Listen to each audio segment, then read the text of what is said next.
con este espíritu, señores, voy a saludar a el candidato del Frente de Todos en la Ciudad de Buenos Aires, Leandro Santoro. Bienvenido, Leandro, ¿cómo estás? Gracias, Pablo. Muy bien. Bueno, hay buenas noticias, ¿viste por ahí? Muy bien. Estoy contento, muy bien. Gran ejemplo el del profesor. Increíble, ¿no? Y que la publiquen. Bueno, ¿cómo ves la campaña? Último tramo. Bien, estamos muy intensa, más intensa de lo que me había imaginado, pero contentos porque se siente mucho el afecto de la gente, el reconocimiento, y si ayuda, el aporte que uno tiene para hacerle al proyecto, me siento muy contento. ¿Cuál es el debate que más, en el cual más entraste? Tuviste mucho en medios de comunicación que son muy opositores al gobierno. Sí. ¿Qué notaste de ellos? ¿Cuál fue el debate que te propusieron más fuerte, si se quiere? Me parece que hay un sector de la oposición y de los medios de comunicación de la oposición que tratan de intensificar los conflictos internos hacia dentro del Frente de Todos. Y yo llegué a la conclusión que eso se debe a que es una forma de encontrar una salida elegante a la responsabilidad que tiene la oposición para ayudar a resolver el principal conflicto que tenemos, que es el tema de la deuda.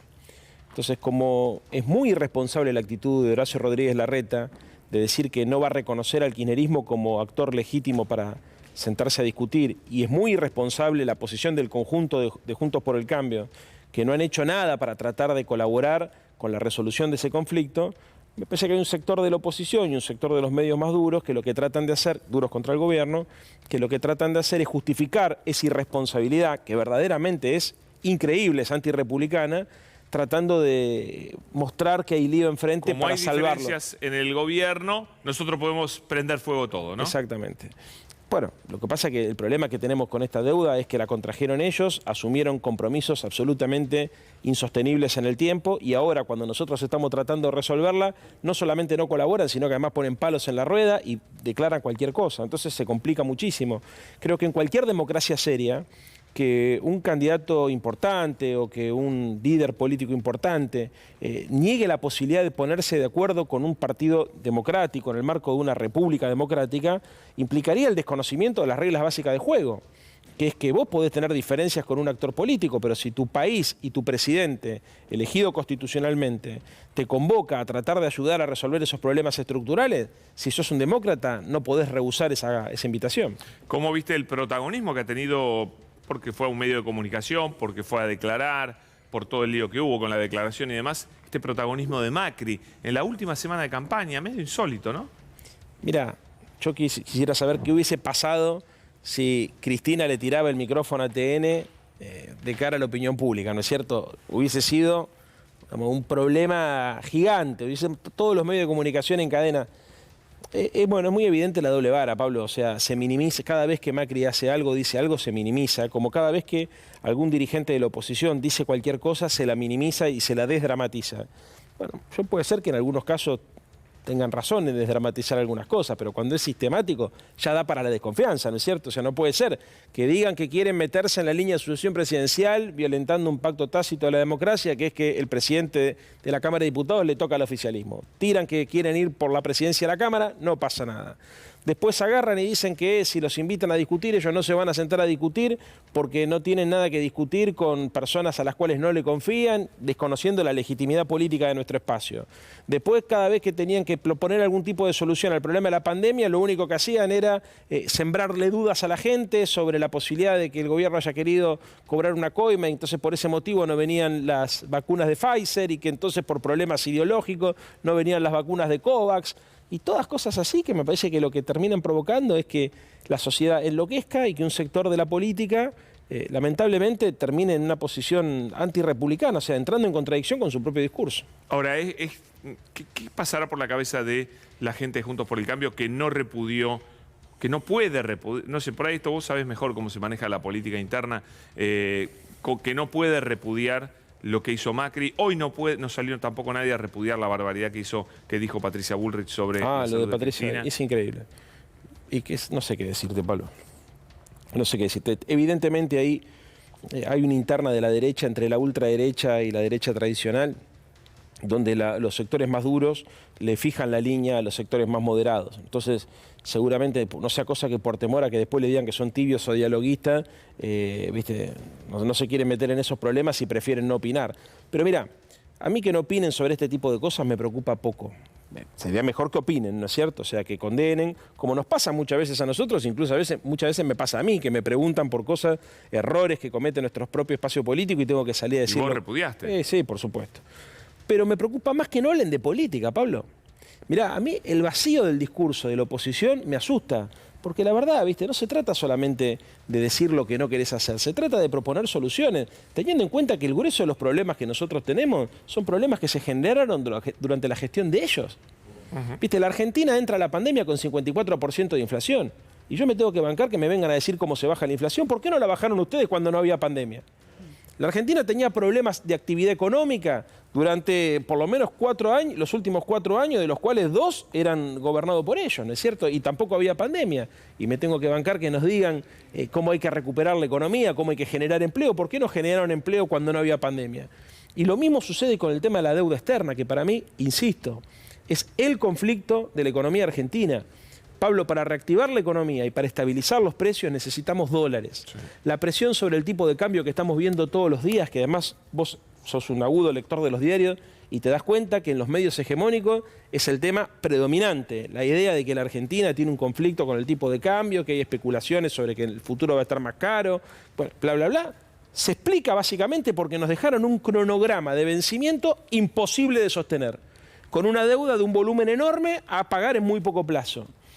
Que no se tome en serio esta discusión, que no se lo pregunte a los candidatos acerca de qué hay que hacer con este tema, habla del nivel de infantilismo del debate político argentino. Es el tema, porque es lo que te permite resolver este tema, te permitiría reactivar la economía y estabilizar los precios. Vos, para que la economía se expanda, necesitas dólares, porque cuando la producción empieza a funcionar demanda insumos que son importados. Y para estabilizar los precios necesitas dólares, porque el principal factor que desestabiliza los precios en la Argentina es la especulación sobre el tipo de cambio. ¿Cuánto va a estar el dólar mañana? Si vos tuvieses el acuerdo con el fondo cerrado, tendrías despejado el horizonte del corto plazo y podrías pensar hacer las dos cosas que tendrían que haber hecho ellos, que era bajar la inflación y reactivar la economía. No la hicieron, no la pudieron hacer. Por lo menos ayuden a resolver este tercer problema que lo generan ustedes, que es el tema de la deuda. Entonces, sí, es increíble cómo no estamos discutiendo en serio y cómo en los medios de comunicación, que son demasiado benevolentes para con esta gente, no les pregunta qué harían ellos en lugar de, digamos, ¿viste? En lugar de tener que responderle a la sociedad sobre este tema, que para mí es lo más importante.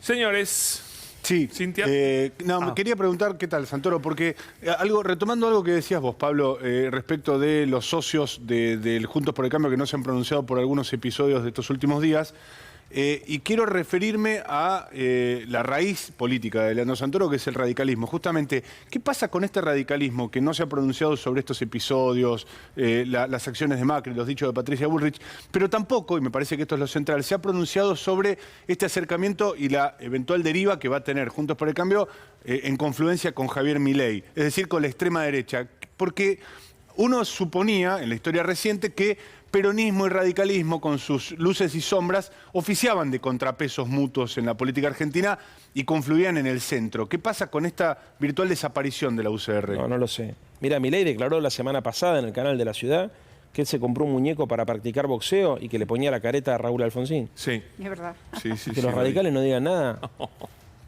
Que le pegaba un muñeco. También habla de la estabilidad emocional, ¿no? De la persona que hace eso y que lo cuenta, además. Sí, pero quiero decir, un loquito puede haber, incluso se puede presentar elecciones, pero digo, para eso están las fuerzas políticas, para eso están los partidos, para trascender las personas. Por eso, pero sí, no estamos hablando de un loquito, estamos hablando de una persona que pretende representar a un sector de la sociedad argentina en el Parlamento argentino. O sea, también no quisiera preguntarte qué opinás si yo dijera que tengo un muñeco con la cara de un presidente y le pego, por ejemplo, todas las mañanas para entrenar boxeo, de cualquier presidente de la democracia. Sería un escándalo, porque ya no es un loquito, es una persona que aspira a representar a la Argentina en el Parlamento, que es el espacio de la política, la casa de la política.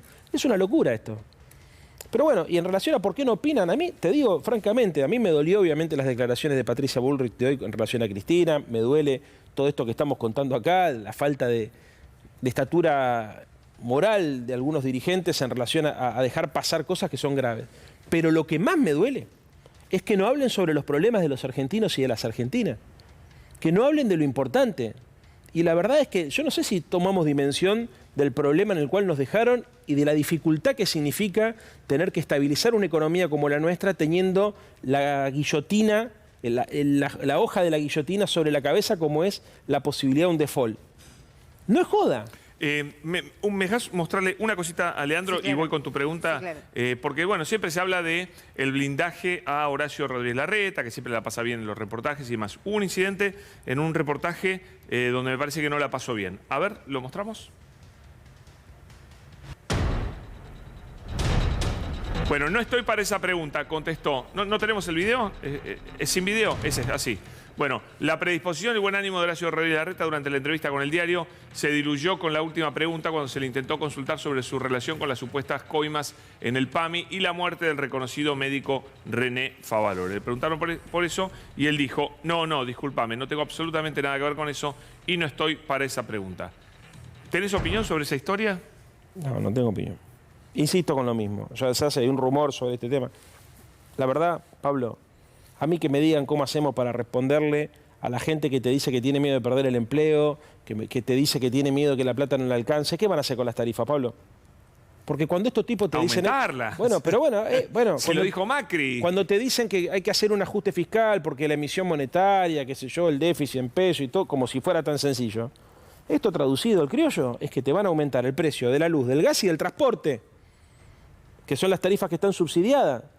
Entonces, insisto con lo mismo, yo puedo entender que en condiciones normales la derecha argentina, como la hace la derecha en el mundo, salgan a hablar de la necesidad de equilibrar el presupuesto. Son todas cosas que uno está acostumbrado a escuchar. Pero en el mundo hoy, recién lo hablaba con el Vasco de Mendiguren, la verdad es que hay un acuerdo tácito, explícito en realidad, para aumentar la intervención del Estado en la economía, incluso aumentando la emisión, para sostener la actividad económica. Si no se hubiese sostenido la actividad económica durante el año 2020, hubiesen muerto más de 30.000 pymes. Y sobre los cadáveres de esas empresas hubiese sido imposible pensar en la recuperación que acabás de mostrar vos recién. Sí, sin duda. Cintia. Sí, le preguntaba hace unos días a Daniel Goyán si él pensaba que estaban jugando en la campaña del Frente de Todos con la cancha inclinada.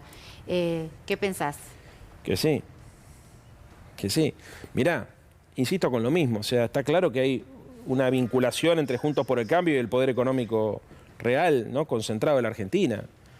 Entiendo que tu pregunta va en esa dirección. Sí, claro. Viste, si nosotros agarramos y tomamos la decisión de congelar los precios de los alimentos, un sector de los precios de los alimentos. Sí, la connivencia mediática también. Bueno, ¿no? pero a ver, y que los tipos te salgan a decir, como ha pasado, que hay que boicotear el acuerdo de precios y que no se debería cumplir, como dijo, por ejemplo, Esper.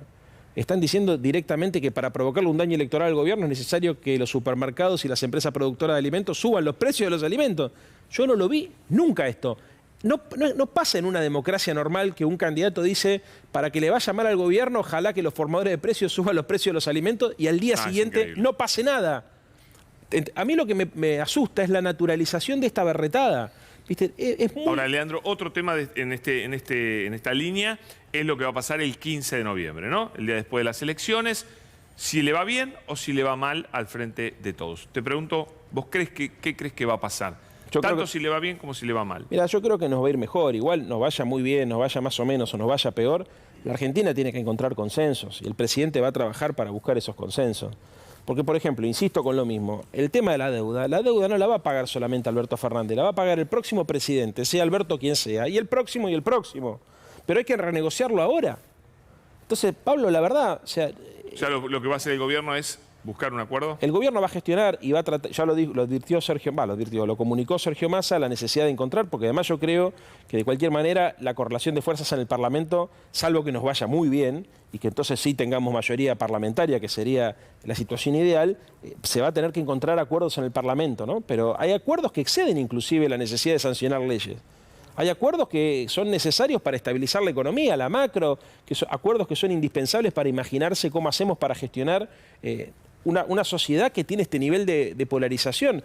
No es gratis la inoculación del odio que hablaban recién ustedes. Esto trae consecuencias en años no electorales. ¿Viste? Han apostado a radicalizar la grieta y cuando la sociedad está tan polarizada, si no construís acuerdos y se presentan conflictos, esos conflictos escalan y pueden terminar en cualquier cosa. Entonces el gobierno va a tener que desescalar esa tensión social y al mismo tiempo, gestionando la economía en función de los compromisos que nosotros asumimos hace 2 años, tratar de construir acuerdos políticos para que no solamente se estabilicen los precios, que es el gran desafío del corto y del mediano plazo, sino para que además se sostenga el crecimiento económico. Mariano. Me quedé pensando en la idea esta de el acuerdo tácito y de hecho explícito entre las naciones del mundo para ejercer mejor el gasto, incrementar el gasto en pandemia y en estos momentos tan difíciles para reactivar la economía. El gobierno en 2021 no fue, quizás no pecó de conservador o hasta marrete con el tema del gasto en función de lo que la propia prédica del Frente de Todos le pedía? No, el gasto se expandió y se expandió incluso por arriba de la tasa de inflación. Pero Alberto dice al contrario, dice que la emisión estuvo por debajo de la inflación. Claro, pero la economía se expandió. El problema que nosotros tenemos es que la emisión tarde o temprano termina en la dolarización de cartera. Entonces, acá vos tenés 2 problemas al mismo tiempo que resolver. El problema de la inflación y el problema de la recesión. Vos pensás que cuando la economía se expande, entre otras cosas, digamos, termina provocando una demanda de dólares, porque comprás harina y el dueño del molino transforma esa ganancia en dólares para ahorrar, o si compras un auto, los componentes importados del auto hace que el productor de autos demande a la Secretaría de Comercio autorización, digamos, para importar bienes e insumos. Por cada punto que crece el Producto Bruto Interno, crecen 4 puntos las importaciones y no tenemos dólares. Yo estoy cansado de repetirlo, muchachos, la verdad es que si la Argentina no asume que, digamos, más importante que el déficit fiscal es el déficit del sector externo.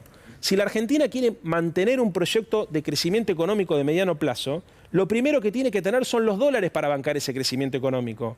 Porque si no tenés un cuello de botella que termina diviniendo después en un proceso... ¿Y dónde van los dólares hoy? Bueno, es complejo, pero tenés una cuota de los dólares que la Argentina genera van hacia la importación de bienes de capital y de insumos. Sí, sí. Una cuota va... Eso es la parte virtuosa, digamos. Virtuosa. Después hay una deformación de eso. Hay gente que como juega contra el peso, anticipa importaciones. O sea, compra ahora cosas que va a usar mañana o hace lo mismo con las deudas que tiene, ¿no es cierto? Muy bien. Segundo punto. Tercer punto. Las cosas que se compran con tarjeta en el exterior, las pagás con el dólar oficial. Bueno. Cuarto punto.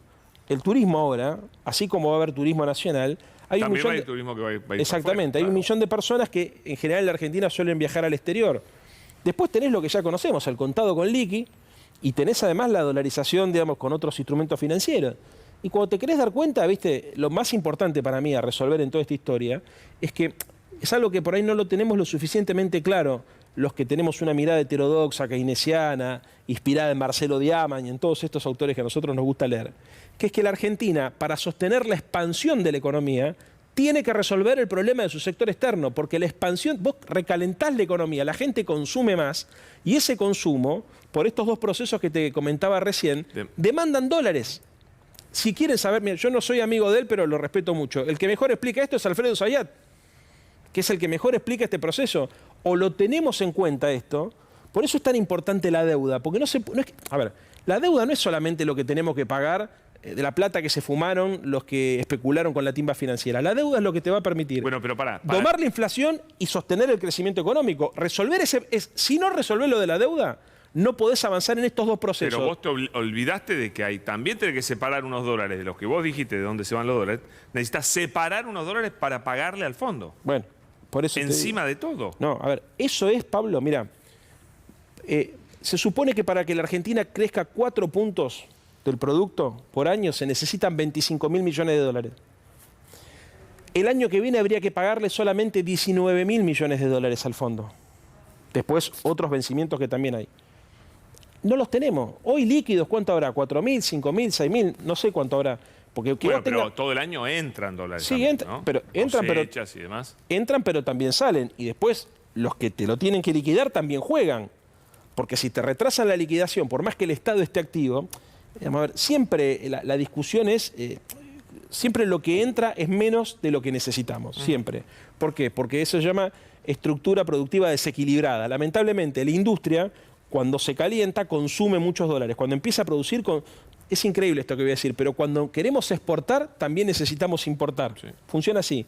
El campo genera muchos dólares, pero no genera la mano de obra necesaria, con lo cual, digamos, ese desequilibrio entre un sector y el otro es lo que provoca lo que se conoce con el nombre de restricción externa, digamos, bueno, y es cuello de botella, que es cuando la economía crece, en algún punto faltan los dólares para sostener la capacidad productiva de la Argentina y aparecen las devaluaciones. Entonces, es complicado el tema. Lo que digo es, el mayor problema que hoy tenemos es la deuda externa y es el compromiso con el Fondo Monetario Internacional, porque no solamente permite pensar un proyecto de desarrollo, sino que además permite tener herramientas para poder controlar la inflación. ¿Se entiende por qué este debería ser el tema que... Yo les pregunto una cosa, ¿cuándo le escucharon a Vidal hablar sobre el problema de la deuda externa? Cuando se lo pregunté yo en el debate nada más. Sí. No, pero ahora está diciendo que la demora del gobierno en acordar con el Fondo Monetario Internacional le está generando mayores restricciones a la Argentina. Bueno, es el cinismo increíble. Sí, claro. Ahora, Pero- ¿cuál es el planteo de acuerdo con el fondo? Última pregunta, ¿eh? Lo último, ¿cuál es el planteo de acuerdo con el fondo que vos crees al que hay que llegar? No, creo que es un planteo razonable. Está claro que si eso fue un crédito político, se necesita una solución política. Lo que yo estoy diciendo es, en marzo tenés vencimiento y no tenés los dólares para pagarlo. Es así de simple. O sea, esto no es ideológico. En marzo tenés que poner, no sé si son 6.000 palos, y no los tenés. Porque la demencia de lo que hizo Macri fue no solamente tomar un volumen enorme de dinero para financiar la fuga de capitales, sino que además nos dejó vencimientos a muy corto plazo. Sí, una locura. Esto es una Leandro, locura. Interesantísimo. Muchas gracias. Si no te vemos, suerte en las elecciones. Muchas gracias. Gracias. Señores, Leandro Santoro con nosotros. Ya volvemos.